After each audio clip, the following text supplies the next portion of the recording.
Everyone, welcome to my YouTube channel Edico classes. My name is Manish और आप देख रहे हैं एडिको क्लासेस को। सबसे पहले आप सभी को बहुत बहुत थैंक यू मेरे चैनल के साथ जुड़ने के लिए। अगर आप इस वीडियो को पहली बार देख रहे हैं तो प्लीज़ हमारे इस चैनल को सब्सक्राइब कर लीजिए और उसके बाद जो बेल आइकन है उसे प्रेस कर लीजिए ताकि हमारी हर वीडियो का नोटिफिकेशन आपको सबसे पहले मिले और आपकी प्रिपरेशन और भी अच्छी डायरेक्शन में मूव ऑन हो। तो आज मैं जिस टॉपिक को डिस्कस करने जा रहा हूँ उस टॉपिक का नाम है कंस्ट्रक्टिविस्ट पर्सपेक्टिव। जी हाँ दोस्तों, असेसमेंट फॉर लर्निंग का ये लेक्चर नंबर 18 होने वाला है जिसका नाम है कंस्ट्रक्टिविस्ट पर्सपेक्टिव। इसमें आखिर हम लोग पढ़ेंगे क्या? कंस्ट्रक्टिविस्ट के अकॉर्डिंग, उसके बेस के अकॉर्डिंग असेसमेंट कैसे करना है, मूल्यांकन या आकलन कैसे करना है बच्चों का, ये बताया गया है इसमें। और हम जानने की कोशिश करेंगे कि कंस्ट्रक्टिविस्ट मॉडल क्या है, क्यों असेसमेंट में जरूरी होता है, क्यों ये ज्यादा जोर दिया गया है एजुकेशन में। यहाँ से बहुत सारे क्वेश्चंस जो होती है पूछी जाती है सारे टेट एग्जाम्स में, चाहे वो यूजीसी नीट हो, चाहे सीटेट हो, केवीएस हो या फिर अदर टेट हो, सारे एग्जाम्स में यहाँ से क्वेश्चंस आती है। इसलिए ये टॉपिक ज़्यादा इंपॉर्टेंट हो जाता है। इसका पर्पस जानेंगे, purpose of assessment implied by constructivist. ठीक है, कंस्ट्रक्टिविस्ट ने क्या क्या इसमें अप्लाइड किया, अपना मॉडल्स क्या क्या अप्लाइड किया है, इस सारी चीजों को डिस्कस करें। अप्रोचेज क्या क्या थे, कंस्ट्रक्टिविस्ट की अप्रोचेज क्या क्या थे। ठीक है, जैसे कि रूब्रिक हो गया, पोर्टफोलियो हो गया, सब सारा कंस्ट्रक्टिविस्ट में ही आएगा। सेल्फ असेसमेंट, पीयर असेसमेंट, ये सब कंस्ट्रक्टिविस्ट आपका पर्सपेक्टिव में आएगा। इसलिए आप मेरे चैनल के साथ पूरा कंसेप्ट को समझने के लिए आप मेरे चैनल के साथ बने रहे, क्योंकि अगर ये आप छोड़ें तो समझिए कि आपका प्रॉब्लम आ सकती है। इसलिए इस चैनल के साथ सब्सक्राइब कर लीजिए और दोस्तों के साथ शेयर कीजिए ताकि जिनको भी ये वीडियो नहीं पहुंच पा रहा है उन्हें भी पहुंच जाए, क्योंकि शेयरिंग इज केयरिंग।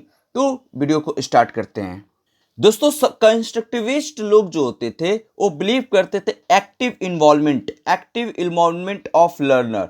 ठीक है, तो लर्नर की जो एक्टिव इन्वॉल्वमेंट है उस पर बिलीव करते थे। ठीक है, कंस्ट्रक्टिविस्ट जो है वो मानते हैं वो जैसे कि लर्नर का जो पर्सनल एक्सपीरियंस होता है, लर्नर की जो पर्सनल इंडिविजुअल एक्सपीरियंस होता है वो ग्रेट रोल प्ले करता है, इंपॉर्टेंट रोल प्ले करता है कंस्ट्रक्टिविस्ट लर्निंग में। ठीक है, जैसे कि पार्टिकुलर या इंडिविजुअल लर्नर जनरेट his या her own rules and mental models which are used to make sense of experience। कह सकते हैं कि जो कंस्ट्रक्टिविस्ट लर्निंग में जो लर्नर्स का जो इंडिविजुअल रूल्स या मेंटल मॉडल्स होते हैं वो क्या उसका सेंस जो होते हैं वो क्या यूज करते हैं। तो अकॉर्डिंग टू कंस्ट्रक्टिविज्म की बात करें तो नॉलेज जो होती है actively constructed by individual and learning is an adaptive process based on this experience. यानी जो लर्निंग है, कुछ सीखते हैं वो अपने एक्सपीरियंस के बेस पर सीखते हैं, अपने एक्टिव की बेस पर सीखते हैं। तो ये सारी चीज़ें कंस्ट्रक्टिविस्ट लर्निंग में इन्वॉल्व की जाती है। अगर कंस्ट्रक्टिविस्ट क्यों माने तो इनके according to constructivist epistemology can't be transferred, ठीक है, uniformly to all learners. Teaching and learning can't be synonymous.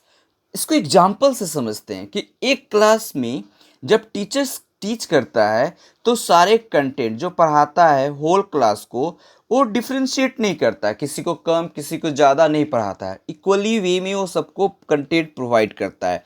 लेकिन जो लर्नर्स होते हैं, learner process the information according to their own experience. अपने इंडिविजुअली वो क्या करते हैं, कंटेंट को मॉडिफाई कर देते हैं, लर्न अलग अलग तरीके से डिफरेंटली लर्न करते हैं। ये क्या होता है, डिपेंड करता है इंडिविजुअल लर्नर्स के सेंस पर, मेंटली एक्सपीरियंस के बेस पर। कहने का मतलब है कि टीचर ने तो सबको इक्वली प्रोवाइड किया, कंटेंट पढ़ाया, लेकिन लर्नर की अपनी क्षमता के अनुसार उसको क्या कर लिया, एडप्ट कर लिया। ठीक है, कंस्ट्रक्टिविस्ट ये भी मानते हैं कि लर्नर्स जो होते हैं इंडिविजुअली कोई चीज़ जब सीखते हैं उसको फिर क्या करते हैं, उसको मॉडिफाई करते हैं, अपने एक्सपीरियंस के बेस पर उसको मॉडिफाई करते हैं। उसके बाद वो न्यू नॉलेज को अडॉप्ट कर कर उसको मॉडिफाई करके प्रीवियस नॉलेज को उसको क्या करते हैं, प्रीवियस नॉलेज को न्यू नॉलेज सीख कर उसको मॉडिफाई करके क्या करते हैं, फिर एक नया सेटअप तैयार करते हैं, एक नई चीज़ों को निर्माण करते हैं। द न्यू नॉलेज भी इम्पोज्ड फ्रॉम आउटसाइड, कहने का मतलब है कि जो प्रीवियस नॉलेज उन लोगों के पास है, फिर नए नॉलेज सीखे, दोनों को मिलाकर एक नया न्यू आइडिया क्रिएट करते हैं। इंडिविजुअली लर्नर पर डिपेंड करता है, सब लर्नर की इंडिविजुअली जो लर्नर्स होते हैं अलग अलग होता है। ये नहीं है कि इक्वली सब में एक ही समान जैसा नॉलेज होगा, ऐसा बिल्कुल भी नहीं है। You can say constructivist perspective अगर हम बात करें तो लर्निंग जो है इम्फेसाइज करता है द एक्सपीरियंस ऑफ लर्नर, यानी लर्नर के एक्सपीरियंस और socio cultural context in the learning process, जैसे organizing new information around the existing conceptual framework of learner facilitated learning. कहने का मतलब है गया कि जो लर्नर को फैसिलिटेट करता है, अट्रैक्टिव करता है, आपके चारों तरफ जो इन्फॉर्मेशन है उसको एडप्ट करके, वो मॉडिफाई करके चीज़ों को सीखता है। जैसे कि कंस्ट्रक्टिविस्ट की माने तो concept mapping play very crucial role in constructivist learning, facilitate transfer of learning and problem solving from one conceptual framework to another. Formalization of the theory of constructivism is generally attributed to Jean पियाजे। कहा माना जाता है constructivist का जो father माना जाता है जीन पियाजे को माना जाता है, बाइगोस्की को उसके बाद, ठीक है। तो उन्होंने articulated mechanism by which knowledge internalised by the learners. He suggest that through process of accommodation assimilation, हमने इससे पहले कॉग्निटिव डेवलपमेंट में पढ़ा था कि बच्चे के पास एक प्री एग्जिस्ट स्कीमा होता है, मैंने आपको बताया था। तो उस स्कीमा के साथ वो आगे बढ़ता है और फिर क्या करता है, न्यू जब वो लर्निंग कोई चीज़ सीखने की कोशिश करता है तो प्री स्कीमा यानी प्री एग्जिस्ट नॉलेज को वहाँ पर यूज करेगा और फिर न्यू नॉलेज को सीखने की फिर उसको में एडप्ट करेगा और एकोमोडेट करेगा, ठीक है। तो उस तरीके से अपने आप को फिर एडजस्ट करेगा न्यू इन्वायरमेंट में। तो ये आपका जीन पियाजे का थ्योरी था कॉग्निटिव डेवलपमेंट में। उसी को यहाँ पर कंस्ट्रक्टिविस्ट में भी क्या कहा जाता है कि नॉलेज एक टीचर, क्लास में बच्चे क्या करते हैं कि टीचर से बहुत सारे चीज़ें सीखते हैं और इंडिविजुअली वो क्या करते हैं उसको ट्रांसफॉर्म करते हैं, जितना जिसकी कैपेबिलिटी होती है अपनी मेंटल के दरमियान, और उसके बाद वो उसका यूटिलाइज करते हैं। कंस्ट्रक्टिविज्म जो में ये फोकस की जाती है नॉलेज कंस्ट्रक्शन, यानी नॉलेज को कंस्ट्रक्ट करना, उसको बनावट करना, संरचना करना, ज्ञान की संरचना करने पर फोकस की जाती है। जो ये थ्योरी है डिस्कस करती है knowledge that argue that human generate knowledge and meaning from an interaction between their experience and their ideas, ठीक है। तो ये क्या होता है कि नॉलेज को जनरेट करना, फिर उसके बाद जो इंट्रैक्शंस होते हैं एक दूसरे के बीच में, जो एक्सपीरियंस होता है, मैच्योरिटी जब आती है और ज़्यादा से ज़्यादा नॉलेज गेन करता है लोग और उस नॉलेज को जनरेट करता है और कहीं ना कहीं इम्प्लीमेंट करता है।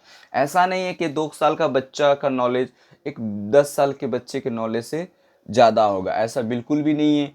तो ठीक है ना, तो वो डिपेंड करता है, मैच्योरिटी जो होती है, एक्सपीरियंस जो होती है, ये आपको बहुत ज़्यादा इम्पॉर्टेंट रोल प्ले करता है। ये आपका कंस्ट्रक्टिविज्म का मानना है।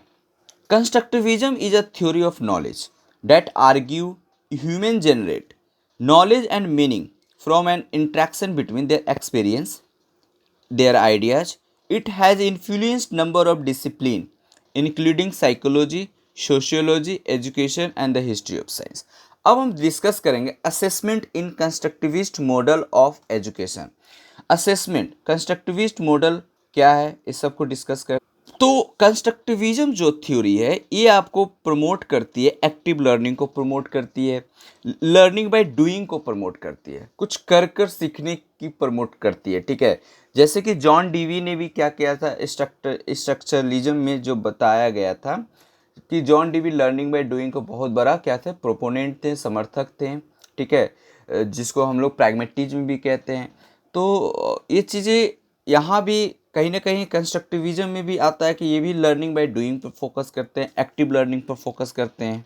हमारे पास जो एग्जिस्टिंग नॉलेज है उसको आगे बढ़ाकर उसके थ्रू हम लोग क्या करते हैं, कुछ सीखते हैं, न्यू लर्निंग ऑब्जेक्ट सीखते हैं, learning selecting relevant information interpreting, ठीक है, according to the teacher becomes participant with the learner in the process of shared cognitions, that is the process of constructing meaning in given situation.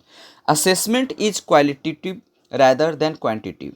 ठीक है, तो assessment कैसी होनी चाहिए, मतलब qualitative होनी चाहिए, किससे, क्वांटिटेटिव मतलब मात्रा को ना दिखाकर क्वालिटेटिव। ठीक है, determining how the student structure and process knowledge rather than how much is learn. जा कितना सीखा पर जोर ना देकर हमें बच्चों को इस पर जोर देनी चाहिए कि क्या सीखा। ठीक है ना, क्वालिटेटिव यानी लर्नर को लर्निंग जो वो सीख रहा है उस पर इन्फ्लुएंस और उसकी क्वालिटी पर फोकस करना है, ना कि क्वांटिटी पर फोकस करनी है। दूसरा इसमें है, इसमें कंटिन्यूअस एंड कंप्रहेंसिव स्ट्रैटेजी होनी चाहिए। कंटिन्यूअस एंड कंप्रहेंसिव असेसमेंट, बच्चों की कंटिन्यूअस और मतलब अच्छे से लगातार उसको असेसमेंट करनी है। ठीक है, इन द असेसमेंट और इज फॉर्मेटिव होनी चाहिए। सबमेटिव पर बल ना देकर कंस्ट्रक्टिविज्म में भी फॉर्मेटिव पर बल दिया गया है, क्योंकि सबमेटिव जो होता है फाइनल जजमेंटल होता है, उससे बेटर है कि आप फॉर्मेटिव पर आप एक छोटे छोटे ब्रेक में आप क्या करो, बच्चों की आकलन करो। ठीक है, जिससे क्या होगा, उसकी कॉन्फिडेंस लेवल और भी अच्छा होगा और अच्छा परफॉर्मेंस करेगा। Weightage to learning objective in the assessment in the given based on the revise Bloom's taxonomy. Objective क्या, ऑब्जेक्टिव है असेसमेंट की, ऑब्जेक्टिव क्या है, और वो जब सारा थ्योरी किसके बेस पर होनी चाहिए, ब्लूम्स टैक्सोनॉमी पर होनी चाहिए। मैंने इसका वीडियो ब्लूम्स टैक्सोनॉमी का बना चुके हैं, आप मेरे प्लेलिस्ट में जाकर इसको देख सकते हैं। हाँ दोस्तों, आप सब्सक्राइब और लाइक शेयर जरूर कीजिए, दबा कर लाइक कीजिए, शेयर कीजिए दोस्तों के साथ, चाहे मेरा कॉन्फिडेंस बना रहे। ठीक है, अब नेक्स्ट इसका पर्पस की बात करते हैं। असेसमेंट आखिर कंस्ट्रक्टिविस्ट के अकॉर्डिंग इसकी पर्पस क्या है, असेसमेंट की पर्पस क्या है। तो according to constructive ensure to ensure that authentic task. ठीक है, तो जो टास्क होनी चाहिए वो ऑथेंटिक होनी चाहिए, आर इन कॉर्ड यानी फिक्स्ड इन मीनिंगफुल कंटेक्स्ट। जो कंटेक्स्ट है वो मीनिंगफुल होनी चाहिए, ऐसे नहीं कि जो मन किया वो आप डाल दिए। ठीक है, to check whether the child has continuously constructing knowledge from introductory to expert level. ठीक है ना, एक्सपर्ट लेवल जो इंट्रोडक्टरी लेवल जो होता है उससे अब कंटिन्यूअस बच्चा क्या कर रहा है, कुछ ना कुछ अपनी माइंड को कंस्ट्रक्ट कर रहा है, अपनी नॉलेज को कंस्ट्रक्ट कर रहा है, अपने नॉलेज को ऐड ऑन कर रहा है, जो भी उसको नीड है वो क्या कर रहा है, अपने को चेक करके आगे की ओर अपनी नॉलेज को कंस्ट्रक्ट कर रहा है। इसका और जो मेन पर्पस है कंस्ट्रक्टिविस्ट के अकॉर्डिंग असेसमेंट का, टू आइडेंटिफाई अप्रोप्रिएट मेथड को आइडेंटिफाई करनी है एंड स्ट्रैटेजी बनानी है to help student to construct knowledge. एक स्ट्रैटेजी बनानी है कि स्टूडेंट्स की नॉलेज को और कैसे कंस्ट्रक्ट कर सकते हैं। Now next, to facilitate constructions of learning by providing appropriate environment. जो इन्वायरमेंट आप प्रोवाइड कर रहे हो उससे बच्चे की जो कंस्ट्रक्शन यानी माइंड नॉलेज को कैसे फैसिलिटेट किया जा सकता है। ठीक है, to help learner to validate the knowledge, learner को हेल्प करना है टू वैलिडेट नॉलेज और ऑलरेडी एक्वायर्ड, जो उसके पास नॉलेज पहले से है उसको और ज़्यादा से ज़्यादा अच्छा करना है और उस ज़्यादा से ज़्यादा उसे वैलिडेट बनानी है, इम्पॉर्टेंस बनानी है। To facilitate inquiry process, thought and learning process. तो ये सारी चीज़ें पर्पस हुए हैं। बच्चे के अंदर और भी जो पर्पस है कि to ensure students come out, जब कुछ सीखे तो मल्टीपल इंटरप्रिटेशंस, उसके पास बहुत सारे थॉट हो, बहुत सारे आइडियाज हो, इस तरीके से वो बच्चे आगे अपने लाइफ में बढ़ सके। To assertions that students are motivated and accepted to work individual constructions and interpretations of knowledge। कहने का मतलब कि स्टूडेंट को मोटिवेट करना है, आगे बढ़ो और जो जो इंडिविजुअल जो चैलेंजिंग आता है लाइफ में उसको एक्सेप्ट करो और इंडिविजुअल वर्क करने की कोशिश करना है और आगे बढ़ना है, अपनी नॉलेज को और कंस्ट्रक्ट करनी है। ये ज़्यादातर इंडिविजुअल पर फोकस कर रहे हैं, अपने इंडिविजुअली आप अपने खुद से नॉलेज को डेवलप करो। ठीक है, एक्सपीरियंस बाहर सोसाइटी से सीख कर, लोगों को सीख कर, लेकिन आप अपने नॉलेज को खुद से क्या करना है, डेवलप करना है। To ensure that teacher have meaningful strategy to facilitate students learning. इसमें ये भी पर्पस कहा गया है कि भाई ऐसा स्ट्रैटेजी आप अपनाओ, टीचर्स को बोला गया कि अपने टीचिंग स्टाइल में एक स्ट्रैटेजी बनाओ कि ताकि बच्चे की जो लर्निंग है उसको और ज़्यादा से ज़्यादा फैसिलेट किया जा सके। फैसिलेट का मतलब और ज़्यादा से ज़्यादा अट्रैक्टिव किया जा सके, अच्छा बनाया जा सके। To critically examine whether the assessment process are in favour of helping student to learn further, to help student document their growth and motivate them to learn further. उन्हें मोटिवेट करनी है आगे पढ़ने के लिए, आगे ग्रोथ करने के लिए, ठीक है। तो यहाँ पर ये सारी चीज़ें बताया। और सबमिटिव असेसमेंट, सबमिटिव एग्जामिनेशन को ये फोकस नहीं करता, ये फोकस करता है फॉर्मेटिव पर, ठीक है ना। तो ये सारी चीज़ें पॉइंट यहाँ पर इंपॉर्टेंस थी। नाउ अब हम बात करेंगे approaches for assessment according to construct way. Assessment के लिए कौन कौन से अप्रोचेज हैं according to construct way. First उनमें से हम देखते हैं कंसेप्ट मैप एंड असेसमेंट। तो कंसेप्ट मैप में क्या होता है कि कॉम्प्लेक्स सब्जेक्ट को एक सिंपल सब्जेक्ट में ब्रेक करके बच्चों को क्या करना है, समझाना है। जैसे कि मान लेते हैं सिंपलर, जैसे कॉम्प्लेक्स थीम है उसको सिंपलर थीम में फैक्ट को, ओपिनियन को आप क्या करना है, ब्रेक करनी है और उसे ईजियर बनाना है, बच्चों के लिए ईजियर बनाना है ताकि ज़्यादा से ज़्यादा नॉलेज को एक्वायर्ड कर सके। इसमें कंसेप्ट मैपिंग में ये एक पावरफुल टूल माना गया है बच्चे की लर्निंग को इन्हेंस करने के लिए और ज़्यादा से ज़्यादा उसकी नॉलेज को बढ़ाने के लिए, स्टूडेंट्स की नॉलेज को और ज़्यादा इन्हेंस करने के लिए ये पावरफुल टूल माना गया concept mapping. Okay, concept mapping में क्या होता है कि इसमें मतलब इट्स अ फॉर्मेटिव असेसमेंट। तो फॉर्मेटिव असेसमेंट ड्यूरिंग टीचिंग या ड्यूरिंग लर्निंग जो कह सकते हैं पीपल्स को, एक्चुअली इसमें ये सिग्निफिकेंट फीचर्स है of formative assessment. It is the full of involvement of people during lessons. The use of concept map is one way. The concept map है, इसको वन वे में यूज करते हैं। How to integrate people in the learning process.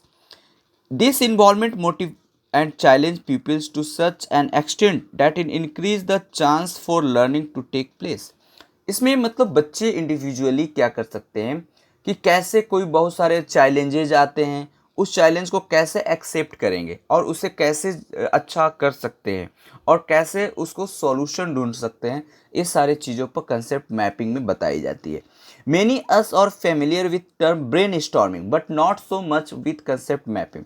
Through the term has been used since 1960. Brainstorming एक term आया है। Brain storming का मतलब एक प्रकार का दिमाग में एक तूफान के जैसे आइडियाज आना। तो उस तरीके से अगर तूफान के जैसे कुछ ब्रेन स्टॉर्मिंग अगर होता है तो आप क्या कर सकते हैं, आप मतलब ऐसा नहीं कि बच्चे घबरा ना जाए और वो मतलब अपनी प्रॉब्लम देखकर और ज़्यादा डिस्ट्रैक्ट ना हो जाए, उस चीज़ों से बचाने के लिए बच्चों को एक ट्रेंड किया जाता है, ठीक है, कंसेप्ट मैपिंग के थ्रू। ये सारी चीज़ें इसमें आती है। तो subject broken down into simpler theme, fact और opinion and therefore it becomes easier for children to comprehend and subject that is being studies. अब हम बात करते हैं ये नेक्स्ट जो इसका अप्रोचेज है वो आपका पोर्टफोलियो है। पोर्टफोलियो में आपको बता दूं कि पूरा जो डेटा होता है एक साल का बच्चे के जो एकेडमिक ईयर जो होता है कोई भी लर्नर्स का, उसकी पूरी डेटा को क्या करते हैं, कलेक्ट करते हैं और उसकी पूरा असेसमेंट करते हैं, मूल्यांकन करते हैं, ठीक है। तो portfolio is the purposeful collection of purposeful students work. जो स्टूडेंट्स का वर्क होता है उसकी एक असेसमेंट करने का पोर्टफोलियो एक क्या है, वे है।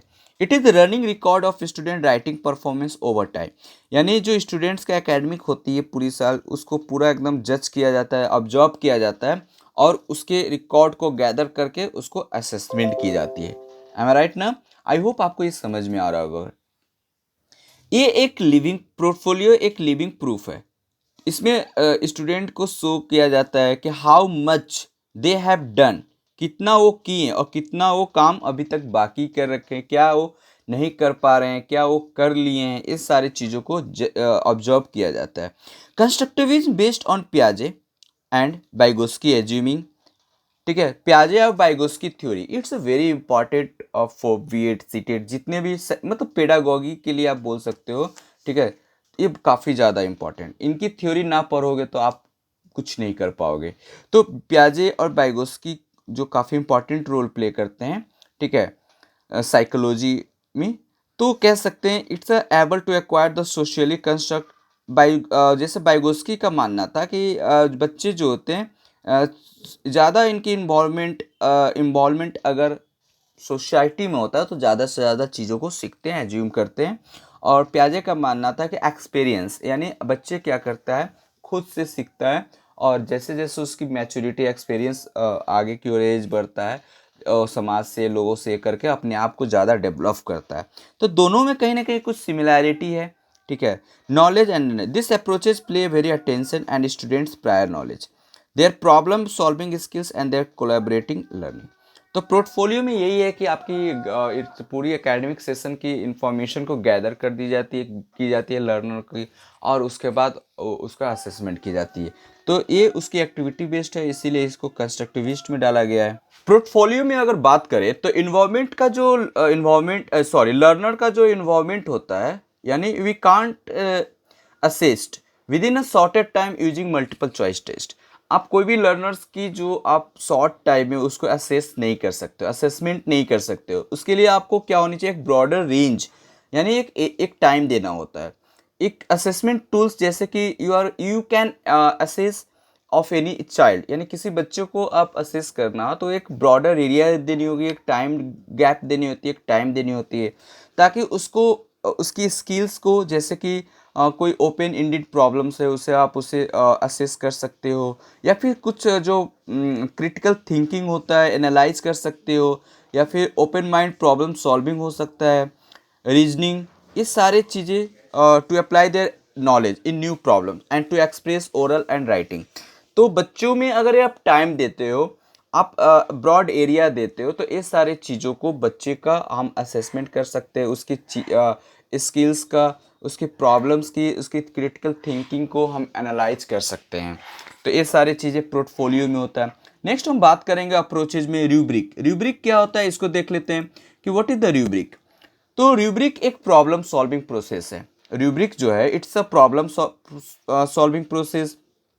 रूब्रिक ऑथेंटिक असेसमेंट टूल माना जाता है, ठीक है ना, use to measure students work, यानी स्टूडेंट्स की वर्क को मेजर करने के लिए ऑथेंटिक टूल्स मानी जाती है। It is a scoring tool for subjective assessment, ये स्कोरिंग टूल है सब्जेक्टिव असेसमेंट के लिए। रूब्रिक जो है it's a guideline that enable the statement process of communicate expectation, providing focus on going feedback on grading. Rubric जो होता है ये आपको एक फीडबैक प्रोवाइड करती है, और ग्रेडिंग इस बेस पर असेसमेंट की जा सकती है। जैसे कि फीडबैक, आप किसी भी चीज़ों को, कोई भी लर्नर को आप फीडबैक देते हो तो उसको, उससे उसकी असेसमेंट की जा सकती है, उसकी इम्प्रूवमेंट की जा सकती है। ग्रेड से आपके पता चल सकता है और उसको असेसमेंट कर सकते हैं। कोई टीचर्स टीच कर रहा है तो उसकी फीडबैक, उसको भी फीडबैक मिलने से वो अपनी टीचिंग स्टाइल में क्या कर सकता है, सुधार कर सकता है। तो ये सारी चीज़ें जो है रूब्रिक में आ सकता है। Rubric is defined as a document. Rubric अगर हम इसको और भी अच्छे से देखें तो ये एक एज अ डॉक्यूमेंट्स की तरह इसको डिफाइन कर सकते हैं, that articulate an expectation for an assignment by listening the criteria. तो ये सारी चीज़ें आपका रूब्रिक का कंटेंट थे। तो अब हम बात करेंगे next assessment process. Assessment process क्या क्या है इसको देख। अकॉर्डिंग टू हम बात कर रहे हैं कंस्ट्रक्टिविस्ट। आज कंस्ट्रक्टिविस्ट के प्रोस्पेक्टिव में हम डिस्कस कर रहे हैं कि कैसे किसी भी सब्जेक्ट को हम असेसमेंट, किसी लर्नर को असेसमेंट कर सकते हैं सब्जेक्ट बेस पर। तो इसमें हम जब असेसमेंट करना होता है तो आप 3 तरीके से आप प्रोसेस को इंक्लूड करेंगे, फॉलो करेंगे क्लासरूम में। जैसे कि सेल्फ असेसमेंट, किसी भी लर्नर का सेल्फ असेसमेंट। पीयर असेसमेंट मतलब ग्रुप में फ्रेंड एक दूसरे का असेसमेंट करेगा, मूल्यांकन करेगा। कोलैबोरेटिव असेसमेंट, ये 3 प्रकार का जो असेसमेंट प्रोसेस है क्लास में हम यूज कर सकते हैं। कंस्ट्रक्टिविस्ट के अकॉर्डिंग इसको यूज कर सकते हैं। अब वन बाय वन इसको देख लेते हैं कि सेल्फ असेसमेंट क्या होता है, पीयर असेसमेंट क्या होता है, कोलैबोरेटिव असेसमेंट क्या होता है, क्योंकि ये एग्जाम के पॉइंट ऑफ व्यू से काफ़ी ज़्यादा इंपॉर्टेंट है। आपके बीएड या फिर जितने भी डीएलएड डाइट एग्जाम्स होते हैं उसमें ये पूछा जाता है, और नोट्स के तौर पर तो और ज़्यादा इंपॉर्टेंट, आप इस सब का स्क्रीनशॉट ले सकते हैं, ठीक है। सेल्फ असेसमेंट में बच्चे खुद का असेसमेंट, खुद का मूल्यांकन करते हैं, खुद का आकलन करते हैं, ठीक है। तो इसमें क्या होता है कि बच्चे जैसे मल्टीपल चॉइस टेस्ट लेकर ग्रेड अपने आप को देकर क्या कर सकते हैं, टेस्ट ले सकते हैं और अपना असेसमेंट कर सकते हैं, टॉपिक वाइज और चैप्टर वाइज कर सकते हैं। Self assessment is more accurately defined as the process by which student, जैसे कि monitor and evaluate the quality of their thinking and behavior when learning, identify strategy and improve their understanding and skills. तो strategy को identify करना है पहले, जो आपने strategy बना रखा है, फिर उसको इम्प्रूव करने की कोशिश करना है, फिर उसको स्किल और अंडरस्टैंडिंग डेवलप करनी है। सेल्फ असेसमेंट जो होता है, इट्स ऑकर व्हेन स्टूडेंट जज their own work to improve performance as they identify discrepancies between current and desired performance. वही चीज़ है कि आप अपने को जज करोगे, जो नीड है उसको ऐड ऑन करोगे और अपने आप को इम्प्रूवमेंट, आपकी परफॉर्मेंस, अपनी परफॉर्मेंस को इम्प्रूव करने की कोशिश करोगे। ये सेल्फ असेसमेंट होती है। सेल्फ असेसमेंट हेल्प करता है बच्चों को स्टैंडर्ड बेस्ड एजुकेशन प्रोवाइड करने में, और ये एक क्लियर टारगेट प्रोवाइड करता है बच्चों को, ताकि अपनी गोल को, अपनी जो टारगेट है उसको अचीव कर सके। इससे सेल्फ असेसमेंट आइडेंटिफाई करता है फर्दर लर्निंग टारगेट को और इंस्ट्रक्शनल स्ट्रेटेजी बनाने में हेल्प करता है। Students can apply to improve achievement, और इस सारे चीज़ों को क्या कर सकते हैं, अचीवमेंट पाने में अपने आप को, अपनी स्ट्रेटेजी को इम्प्रूव कर सकते हैं। और self assessment कंसेप्चुअलाइज्ड here as the combinations of three components relatively in cyclical ongoing process: self monitoring, self evaluation और identification।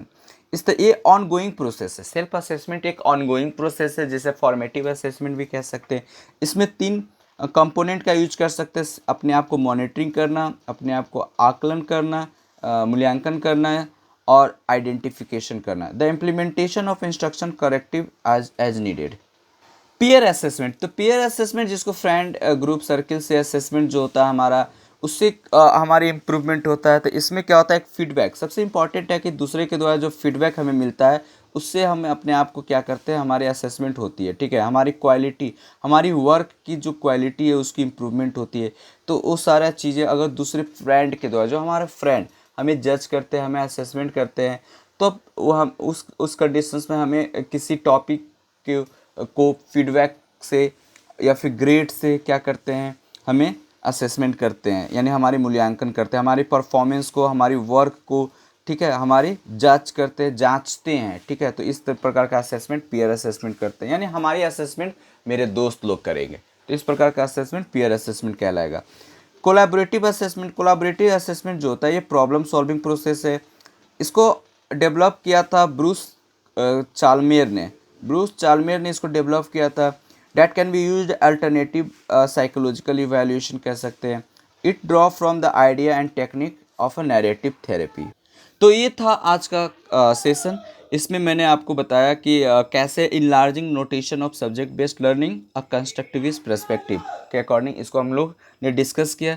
आई होप ये वीडियो आपको पसंद आया होगा। अगर फिर भी किसी प्रकार का किसी को डाउट रह गया तो प्लीज़ आप कमेंट बॉक्स में कमेंट करके बता सकते हैं, पूछ सकते हैं। नेक्स्ट वीडियो के साथ मिलते हैं, तब तक के लिए आपका दिन बहुत ही अच्छा हो, अपना बहुत ख्याल रखिएगा। Have a good day, take care.